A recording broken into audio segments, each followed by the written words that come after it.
It is our pleasure to be joined by a former All-American. She was the 2016 Big 12 Player of the Year. She's a two-time national champion and an analyst for ESPN. Erin Miller is in the house. How we doing? We're doing good. I'm happy to be back. Typically, I see you on set at Sooner Sports, so this is a nice change of pace. Yeah, how about this? Look at us. Look at us. And Teddy's sick. Teddy's got the flu, so it's just me and you. Sorry. Bummer. We miss you, Teddy. It's okay. So before we dive into some of the other super regionals, and I know you've got Utah, San Diego State. When you look at this OU squad, this 2023 team, what really stands out to you about them? All the things. I don't know if I can narrow it down. Looking specifically at the vacuum of regionals, they're the only team that run-rolled all three games. Across the entire landscape, I felt like it really came down to the last pitch for most of the other 16 sites, not for Norman. I mean, those were landslide wins, juggernaut wins, especially that run roll over Mizzou, I think was an eye popper. But you know what? The body of work, Gabe, you and I have already talked about this, but I think the differentiator for Oklahoma is the fact that all three cylinders of their play, their pitching, their defense, their offense, I'd even throw their base running into that specific category. They are unbelievable on all fronts. I don't know that I can say that about another team in the nation. There are teams that are excellent in one category versus another, but as far as firing on all cylinders to this level, Oklahoma is the only team to do it in the nation right now. That's what I think sets them apart. So obviously you were part of two of the great OU teams in softball. Is there anything specifically that, and I'm not going to ask you, hey, is this team better than your teams? I know I the thought answer. that was coming. You always have to say your team. That's the rule. You can't say the other team. I mean, just come on. What are we doing? But what do you think separates this team Yeah, from some of the past great teams we've seen in Norman? man. I think it's because of the past teams that this team is the way they are. I think that the standard's been set. I believe that Coach Gasso has figured out what works and what doesn't. She understands efficiency. She understands when to throttle down and to pull back, what buttons to push and what not to push, at the right time to push them and when not to. And I think it's because of those previous teams where she was able to figure how things work and just trial and error. That to me is the difference of this team. I don't know that there's more talent on this squad than what we've seen in past teams, but I think that Coach Gasso, the staff, the way this team is coached throughout the season, I believe is better. And that just is purely because of reps and trial and error. The way Coach Gasso led us in 2013, the two national championships that I personally was a part of, which is what I can speak to, 2013, my freshman year, and 2016, I promise you, and I know this for a fact, she's a completely different coach now. Even between my freshman year and my senior year, she was a different coach. The generations are different. The women coming through these programs are different. Frankly, Gabe, our world, our landscape of college sports is different. So it's hard to compare apples to oranges. I think that the talent is consistent, but I think that the way these teams are coached have been forced to evolve. Coach Gasso has been forced to evolve, and I think that's why she's one of the best in the nation. I don't know that other coaches have been able to adapt the way that Patty Gasso has been able to adapt, and it's just proven season after season. And clearly Coach Gasso well. Yeah. Is that really what separates her? Right, in the sport, is that ability to adapt to her personnel, the personalities that she's got? I think so. She has a very strong POV. Like, don't get me wrong, her essence and her just who she is as a head coach is unwavering. There's some core elements that she'll never walk away from. But I think the delivery, the application, the use of those core pillars of who she is, it's either adapt or die, right? At this point, the introduction of the transfer portal and NIL, you and I could open up a whole nother can of worms on that, right? But I've heard it out of her mouth where it's like, I don't have a choice. I don't have a choice but to adapt and to change and to evolve, because if not, I'm going to get left behind.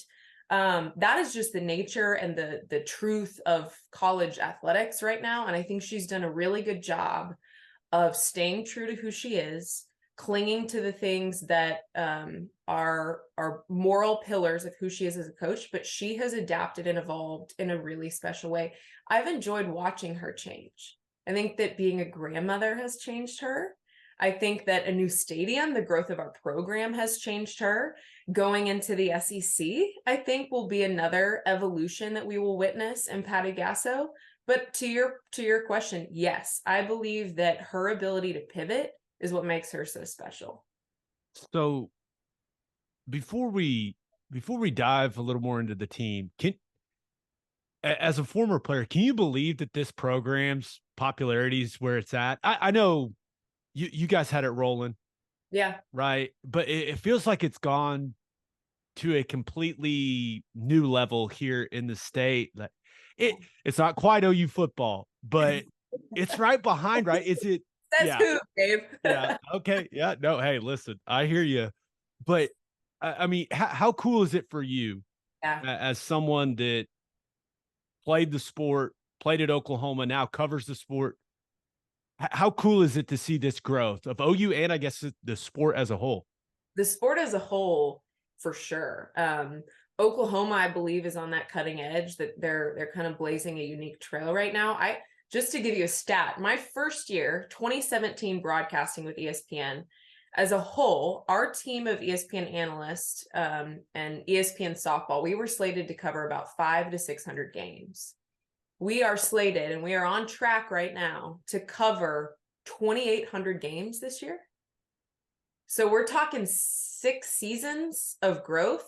We've gone from 500 to 600 games in coverage to virtually every single pitch in D1 college softball being on your television in some way, linear and or on the major networks. So that in and of itself, I believe, showcases and captures the growth of our sport. It's like wildfire right now. If I had $1 for every time I've heard someone say, oh my gosh, my husband and I, we're big baseball fans, and now all of a sudden, anytime we go to a sports bar, like, we want softball on, I would be rich. I hear that all the time. I hear that story all the time. I am a firm believer that if you're not a softball fan yet, it's just because we haven't gotten to you.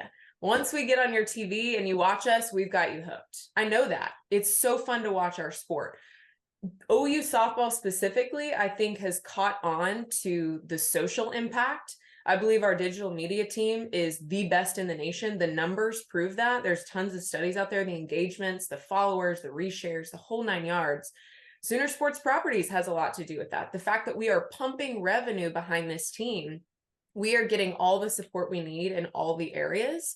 And I believe that's what makes OU athletics and specifically OU softball such a leader within our industry. But yeah, the sport's exploding. It's so fun to be a part of it. I feel a lot of pride in being an alumni. And then on the other side, I feel so thankful and grateful to be a part of this growth and to ride this wave into the future. And feel part of it in a small way. So it's exciting. I'm looking forward to seeing where this sport goes. I think we're just starting to scratch the surface. Okay, looking at OU's matchup in the super regional, what really stands out to you about Clemson? Valerie Cagle, period. Valerie Cagle, period. The only way, and I'm going to be really crass here, the only way that this team is going to beat Oklahoma is how well Valerie Cagle pitches. That's it, period. They can swing, but it doesn't matter how good of an offense you have. When you're facing a team like Oklahoma that can throw up 11 runs on a D1 SEC team on the biggest stage, i.e. regionals, you've got to be able to silence that offense to even give yourself a chance. I don't care how good your offense is on the other side. The only way you're going to get a shot at beating this team is if you can limit the damage on the scoreboard. That's it. If Valerie Cagle comes out with her best stuff, we might see some tough games. Can she do it twice? Can she beat the team twice? That's the $1 million question, Gabe. You might be able, at some point throughout this postseason journey, you very well could see a team maybe take one W away from Oklahoma. I don't know that a team can do it twice. I don't think that they can do it twice. We saw how Baylor handled that, right? You get them once and then you see them another 3 times and get your booty whipped. So again, I think I'll never say that they're unbeatable, because no team is unbeatable, but it will all come down to Valerie Cagle. How well can she throw, and how well can their offense hang? That I think is the $1 million question here. So this is a conversation that we have in college football quite a bit, especially now you got Georgia, right? Who's the dominant program? It was Bama, now it's Georgia. Is OU's dominance and their level of excellence, right? Overall, is that great for the sport in your mind? You're covering this thing, yeah, you're locked into OU. You're an alum, of course. That's how we all are.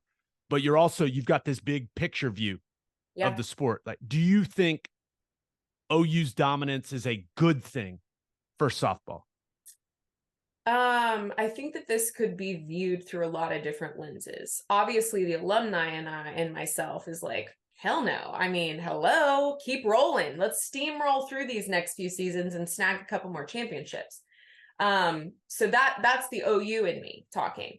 I think the big picture, the silver lining of this is when you have a program that's as dominant as OU, and let's just be real here, we're behind when it comes to facilities. Let me just say that.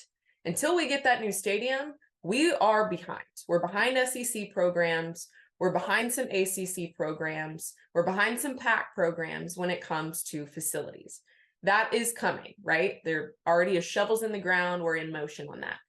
But the silver lining to this is when you have a team that's as dominant as OU softball is, it forces other big programs to find a way to up level. That is how our sport continues to grow. So a team like Oklahoma, because of their championships, can go out and arguably get anybody they want to, right, on the recruiting trail. Well, that forces programs like Arizona, UCLA, Texas, OSU, all those other women's college World Series contenders to get creative. How then do we go out and compete on the recruiting trail? Well, we got to have better facilities. We've got to be more strategic with our recruiting budget. NIL is now part of that category, right? How can we go out and provide other value and other ways to magnetize recruits to our program? Obviously, talent and wins matter, but I believe that a program like Oklahoma forces other programs to up level in some way. If you want to compete, you got to beat, right? You got to come beat us. So find a way to get that talent to your program. That, I think, is how the bar continues to rise in the sport of softball. From a parity standpoint, I can see the other side of that sword, right? You want to see other names compete for that title. You want to see the wealth start to spread. But my question would be, all right, well, how do you propose that? Does Coach Gasso just say, no, I'm not going to take the best talent in the nation? Like, that's always my question for people that want to gripe. I'm like, well, what do you expect her to do? Just turn away top tier talent or not utilize the transfer portal? Like, that just, at the end of the day, she's got a job to do, and that's to go out and kick ass and win. That is her job, and she does it well. So we can't penalize her for doing what she does at a very high level.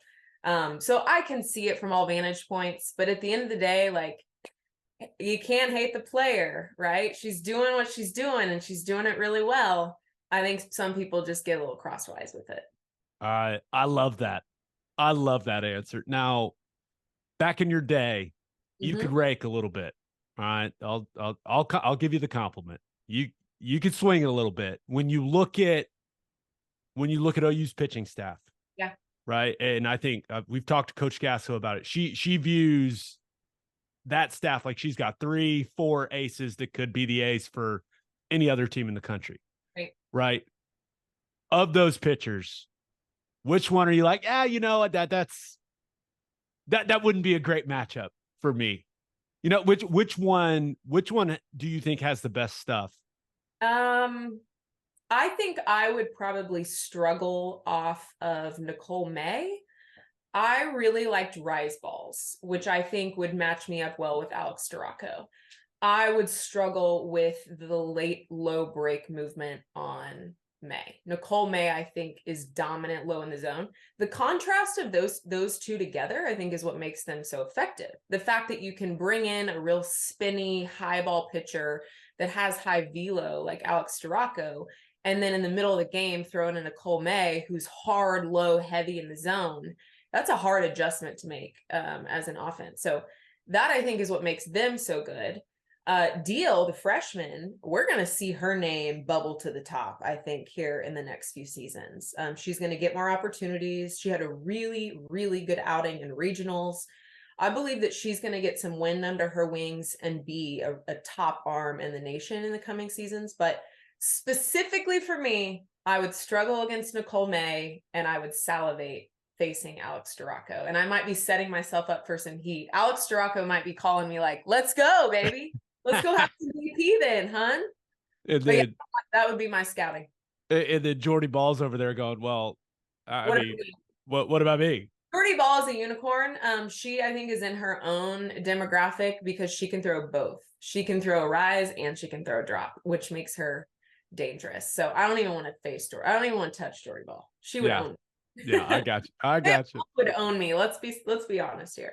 All right, let's talk about some of these other super regionals. Now you're going to be on the call for Utah, San Diego State. You know, how excited are you for that opportunity and kind of what's that matchup look like? Yeah. One, I'm excited to go to Salt Lake City. I've never been. It's beautiful. Beautiful. Exactly. I'm bringing my hiking shoes, enjoy some outdoors. I'm excited for the storyline here. You got to think first about San Diego State, coached by Stacey Newman, an incredible athlete, used to be the home run leader before Lauren Chamberlain took that title. And then later on, Jocelyn Allo took that title. So they're very, very well coached. How about this? They go to LA to face UCLA, the number 2 team in the nation, and they don't play them.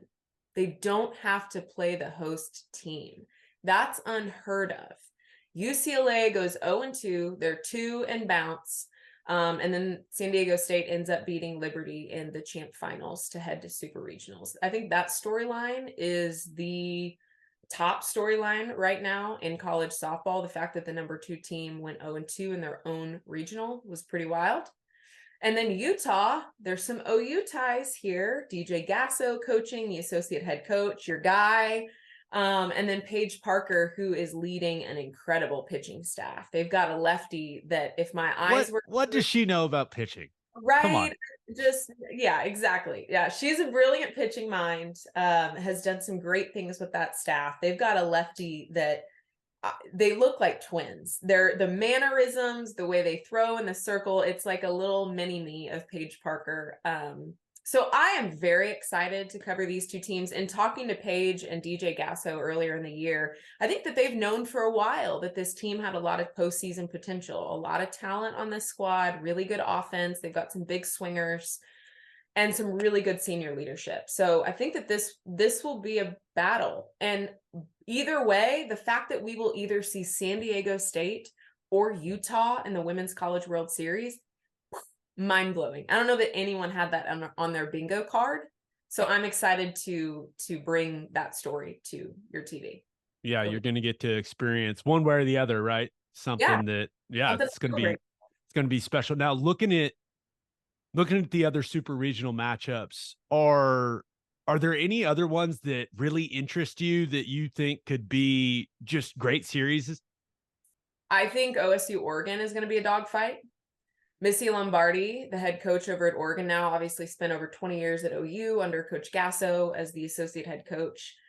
She knows that team very well. She knows Kenny very well. He has an OU tie, playing baseball with Tim Walton over at Oklahoma. They won a championship in '94. So there's a lot of like OU fingerprints all over the postseason tree right now, which is exciting to see. But both of those teams, I think, I have a feeling that we'll go to a game 3. Let me just say that. I have a feeling we will be seeing that team play a game 3, both of those teams, because they're both well coached. They both have dominant arms.